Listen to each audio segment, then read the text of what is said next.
અનુસંધાનમાં એક બીજો બોલ છે ત્યાં એનું લીધું છે કે પર વસ્તુનું હું કરી શકું છું એમ જેને માન્યું તેને પોતાના ચૈતન્યની જાગૃતિ દબાઈ ગઈ, માટે તે અતિશય તે જડ છે. ચૈતન્યની જાગૃતિ દબાઈ ગઈ માટે જડ છે. પર વસ્તુને હું કરી શકું છું, પર તરફ જ એની દ્રષ્ટિ છે, પર તરફ ઉપયોગ છે. ચૈતન્ય કઈ જાગૃતિ નથી.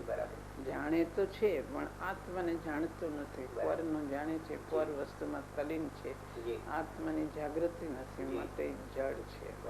તું જાણવાનો સ્વભાવ છે પણ તારું જાણવું શું કામનું છે કે પરને જાણ્યા કરવું માટે તું જડ આત્માને જાણ તો ખરું તે જાણ્યું છે. જેને આત્માને જાણ્યો એને બધું જાણ્યું. જેને આત્માને નથી જાણ્યો અને બધું બહારનું જાણ્યું તો એને કાંઈ જાણ્યું નથી. આત્માને જાણ્યો એટલે એમાં બધું આવી જાય છે. એની એક આત્માને જાણતા એની સાધના વધતા વધતા એની પૂર્ણતા થવાની છે. અને જે આત્માને જાણતું નથી ને બહારનું બધું શાસ્ત્રો ભણી ગયો તોય પણ કે આત્માને જાણતું નથી તો કાંઈ જાણ્યું નથી. બરાબર.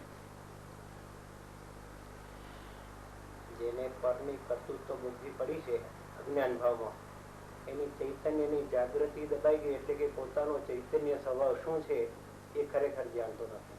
જાણતો નથી. ચૈતન્ય જાણતું જ એની જાગૃતિ દબાઈ ગઈ છે.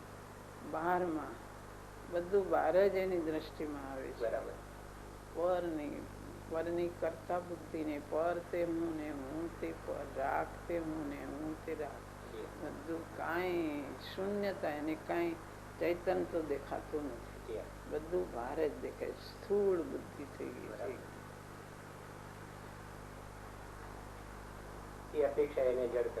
એટલે જડ છે. વાસ્તવિક જડ નથી પણ આત્માને જાણતો નથી માટે જડ.